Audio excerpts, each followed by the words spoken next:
اعوذ باللہ من الشیطان الرجیم بسم اللہ الرحمن الرحیم الحمد للہ رب العالمین الصلاة والسلام علی رسولہ الکریم وعلی اہل بیتہ الطیبین الطاہرین.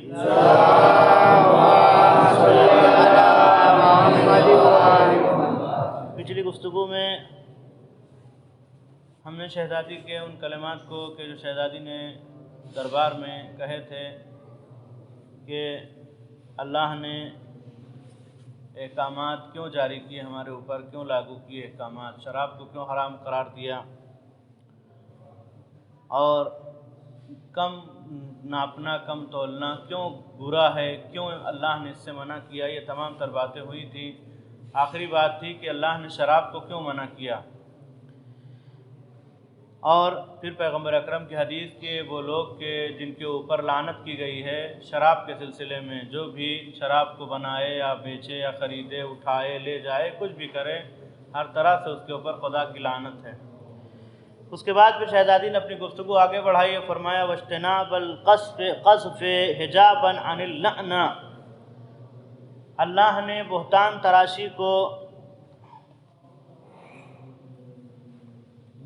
تراشی سے اجتناب کو نفرت سے بچنے کا ذریعہ قرار دیا.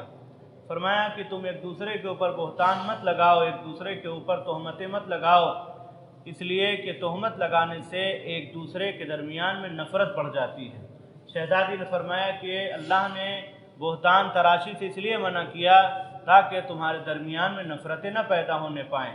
نفرت کیوں پیدا ہوتی ہے؟ جب انسان کے پاس وہ بات نہیں پائی جاتی ہے. مثلا ہم کوئی ایسا عمل نہیں کرتے، ہم سگریٹ نہیں پیتے ہیں، اس کے باوجود لوگ جا کر کے دوسروں سے بتائیں کہ مولانا سگریٹ پیتے ہیں، مولانا بہت سگریٹ پیتے ہیں. اس سگریٹ کی وجہ سے دو چار لوگ ہم سے دور ہونے لگے کہ کہیں یہ سگریٹ پیتے ہیں اور ہم کو نقصان کرے. یہ تو سب جب کہ ہم نہیں پیتے تھے. اس سے کیا ہوا؟ جب ہم کو پتہ چلا فلاں صاحب کہہ رہے ہیں، ہماری جا کر کے ہمارے اوپر جو ہے ان کو بدنام کر رہے ہیں، تو پھر اس میں کیا ہوگا کہ ہم ان سے نفرت کرنے لگیں گے. بہرحال یہ لازمہ ہے. وَتَرْكَ السَّرْقَةِ إِيجَابًا لِلْعِفَّةِ. اور اللہ نے چوری سے اس لیے منع کیا ہے تاکہ شرافت بچی رہے. شہزادی نے اپنی گفتگو میں اور آگے کہا کہ دیکھو خدا نے چوری سے کیوں منع کیا، کس لیے منع کیا. سب سے پہلے بہتان سے منع کیا. جو لوگ جب جیسا کہ تہمت لگانے کی مذمت پروردگار عالم نے سورہ نور میں کی ہے، جو لوگ بے خبر پاک دامن مومنہ عورتوں پر تہمت لگاتے ہیں ان پر دنیا و آخرت میں لعنت ہے، اور ان کے لیے عذاب عظیم ہے، بہت بڑا عذاب ہے اگر کوئی کسی کے اوپر تہمت لگاتا ہے. وَتَرْكَ السَّرْقَةَ إِيجَابًا لِلْعِفَّةِ. چوری سے اس لیے منع کیا تاکہ شرافت محفوظ رہے، تاکہ شرافت بچی رہے. اس لیے کہ جب کوئی انسان چوری میں پکڑا جاتا ہے تو پھر اس کی شرافت برقرار نہیں رہتی ہے، کہیں پر بھی اس کو عزت کی نگاہ سے نہیں دیکھا جاتا ہے. اگر چوری کے سلسلے میں کہیں بھی پکڑا گیا، ہمارے گاؤں میں ایک مرتبہ ایسا ہوا تھا کہ بیچارہ ایک چور تھا، بدنام تھا وہ چوری میں، بہت چوریاں کرتا تھا. ایک مرتبہ گاؤں میں چوری ہوئی، 2 جگہ بہت بڑی چوری ہوئی. لوگ اس کے پاس پہنچے اور جا کے کہا تمہیں نے کیا ہے. اس نے بہت کچھ کیا، حتیٰ کہ میں اپنا سر رکھتا ہوں تو میرے سر کو تن سے جدا کر دو، میں نے چوری نہیں کی ہے. لیکن اس کے باوجود کوئی مان نہیں رہا تھا، جبکہ اس نے نہیں کی تھی. بعد میں چور پکڑا گیا، وہ باہر کا چور تھا جس نے چوری کی تھی. یعنی کیا مطلب ہے؟ چوری سے کیوں منع کیا؟ تاکہ تمہاری شرافت بچی رہے. اگر کوئی بھی چور ہوتا ہے، بدنام ہو جاتا ہے، تو پھر کوئی دوسرا بھی چوری کرے تب بھی الزام اسی انسان کے اوپر آتا ہے، چاہے وہ بیچارہ چوری میں ملوث نہ رہا ہو. وحرم اللہ الشرک اخلاصا لہ بربوبیتہ. اور شرک کو اس لیے منع کیا تاکہ اس کی ربوبیت خالص رہے. اس کے پہلے بھی شہزادی نے بہت سے جملے شرک کے اوپر کہے ہیں کہ شرک کیوں منع کیا گیا. شرک جب انسان مشرک ہوتا ہے تو پھر خالص وحدانیت اس کے دل میں نہیں ہوتی ہے. لہذا خدا یہ چاہتا ہے کہ اگر کوئی مخلص ہو اس کا تو صرف اور صرف اس کو مان رہا ہو، اس کے مقابلے میں کسی کو نہ لا رہا ہو. فاتقوا اللہ حق تقاتہ ولا تموتن الا وانتم مسلمون. یہ آیت پڑھی شہزادی نے، ایمان والوں، سورہ آل عمران کی آیت نمبر 103 پڑھی. اس میں فرمایا ایمان والوں اللہ کا خوف کرو جیسا کہ اس کا خوف کرنے کا حق ہے، اور جب مرو تو اسلام پر مرو. یعنی خوف خدا کے ساتھ زندگی گزارو اپنی، اور آخر میں دیکھو کفر مت اختیار کر لینا اپنی زندگی کے آخر میں، جب اس دنیا سے رخصت ہو تو بھی اسلام کے ساتھ رخصت ہونا۔ یہ بھرے دربار میں شہزادی کہہ رہی ہیں، کیوں یہ بار بار کہتی ہیں سنو، تم کیوں نہیں سن رہے ہو؟ تمہاری زندگی جو گزر رہی ہے ایسے مت گزارنا، اس کو اللہ کے خوف کے ساتھ گزارنا، اور جب مرنا تو اسلام پہ مرنا، کفر پہ اپنی موت کو نہ لے جانا۔ وَأَطِيعُوا اللَّهَ أَمْرَكُمْ بِهِ وَنَهَاكُمْ عَنْهُ، اور سنو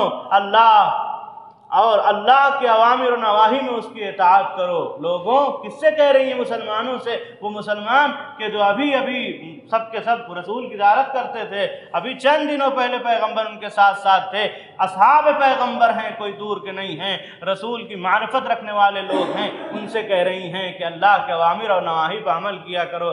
جن باتوں سے خدا نے تم کو روکا ہے ان سے تم باز رہو، جن باتوں کو خدا نے تم پر حکم جاری کیا ہے اس کو ہمیشہ اس حکم کی تعمیل کیا کرو۔ ثم قالت، یہاں تک تو گفتگو کرنے کے بعد اب شہزادی نے کہا ایھا الناس اعلموا انی فاطمہ و ابی محمد۔ اتنی بات کرنے کے بعد شہزادی کیا ضرورت تھی بتانے کی لوگوں سے؟ کیا جانتے نہیں تھے لوگ؟ کیا پہچانتے نہیں تھے آپ کو؟ کیا لوگ نہیں جانتے تھے کہ آپ کون ہیں؟ شہزادی نے آواز دیا اعلموا انی فاطمہ و ابی محمد، لوگوں پہچانو میں کون ہوں، میں فاطمہ ہوں، و ابی محمد، میرے بابا محمد الرسول اللہ ہیں، مجھے پہچان لو۔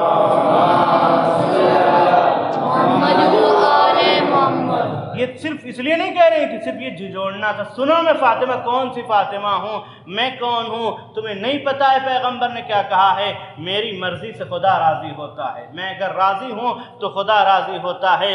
اور پیغمبر نے فرمایا جس نے فاطمہ کو ناراض کیا اس نے مجھے ناراض کیا، فاطمہ میرا ٹکڑا ہے، جس نے اسے اذیت دی اس نے مجھے اذیت دی۔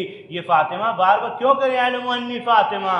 یہ تمام تر باتیں تم کو یاد آ جانی چاہیے، جو کچھ بھی میرے بابا نے میرے سلسلے میں کہا ہے ایسے مت سمجھو مجھے، میں ہی وہ ہوں، میں ہی فاطمہ ہوں، میں ہوں اقول عودا وبدعا ولا اقول ما اقول غلطا۔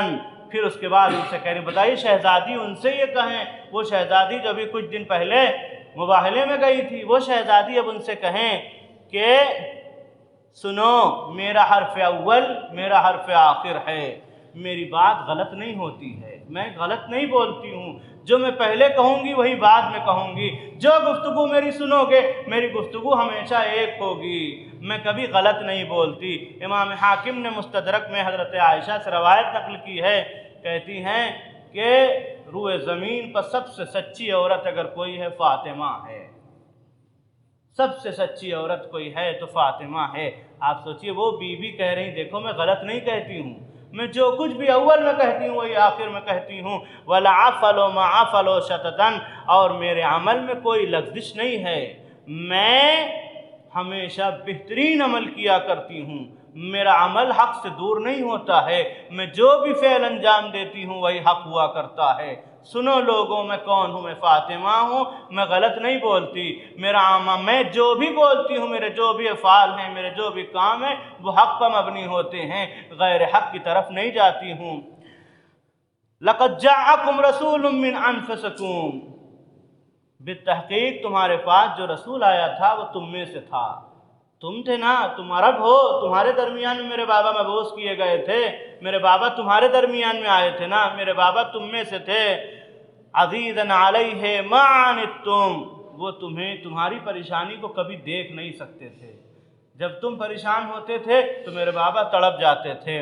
حریص علیکم بالمؤمنین رؤوف الرحیم، پھر آیت پڑھی، وہ ہمیشہ تمہاری بھلائی چاہتا تھا وہ رسول، اور مومنین کے لیے بہت شفیق اور مہربان تھا۔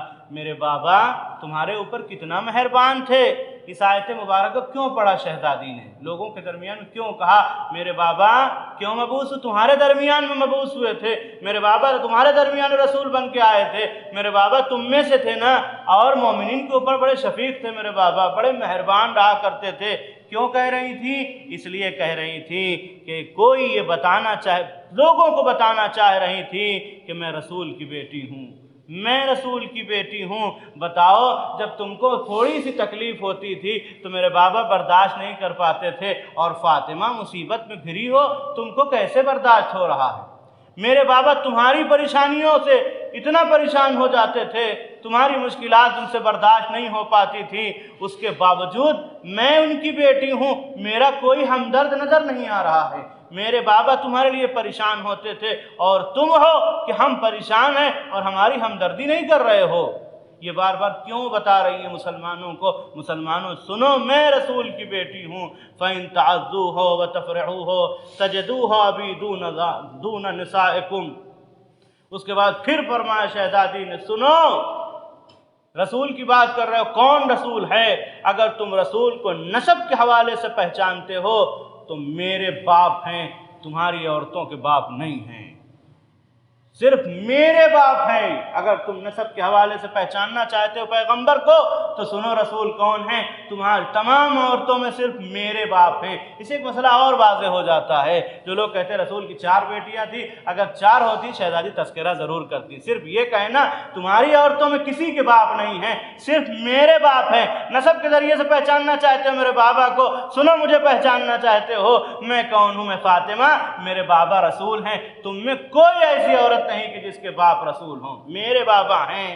وآخا ابن عمی دون رجالکم، اور میرے چچا زاد علی کے بھائی ہیں، تم میں کسی کے بھائی نہیں ہیں۔ میرے بابا اگر کسی کے بھائی ہیں تو صرف تم میں جب اخوت جو ہے وہ قرار دے رہے تھے، ایک دوسرے کا بھائی قرار دے رہے تھے، تو اصحاب کو ایک دوسرے کا بھائی قرار دینے لگے پیغمبر، لیکن مولا کو کسی کے ساتھ نہیں رکھا۔ مولا ایک مرتبہ سر جھکائے ہوئے اداس چہرہ ہو گیا، مجھے کسی کا بھائی قرار نہیں دیا، لوگوں کو ایک دوسرے اصحاب کا بھائی قرار دے رہے، تم اس کے بھائی ہو، تم فلاں کے بھائی ہو، تم فلاں کے بھائی ہو، ایک دوسرے میں اخوت قائم کر رہے تھے پیغمبر۔ جب مولا کو دیکھا اداس ہے، کسی کا بھائی قرار نہیں دیا، قریب آئے، آ کے کہا علی ان کے رشتے میں تمہارے میں کیا فرق ہے جانتے ہو؟ یہ یہیں تک بھائی ہیں، تم یہاں بھی میرے بھائی ہو اور آخرت میں بھی میرے بھائی ہو۔ کیا کہا شہزادی نے؟ سنو، اگر تم کو پہچاننا ہے تو پھر بھائی کسی کے نہیں، پیغمبر چاہے جتنا بڑا صحابی تھا، پیغمبر نے کسی کو اپنا بھائی قرار نہیں دیا، نہ خود اس کے بھائی بنے، مگر مولا سے کہا کہ علی تم میرے یہاں بھی بھائی ہو اور وہاں بھی بھائی ہو۔ وَلَنِعْمَ الْمَعْضِي إِلَيْهِ، اور یہ کتنی بہترین نسبت ہے کہ اس پر علی افتخار کیا کرتے تھے، خوش ہوتے تھے، کتنی بہترین نسبت ہے کہ اس پہ کہا کرتے تھے کہ میں رسول کا بھائی ہوں، رسول میرے بھائی ہیں۔ کسی اور کو یہ شرف نہیں ملا تھا کہ رسول اس کا اپنا بھائی قرار دیتے۔ وصلی اللہ علیہ وآلہ وسلم، اللہ کی رحمت ہو ان پر اور ان کی آل پر اللہ کے درود اور سلام ہو۔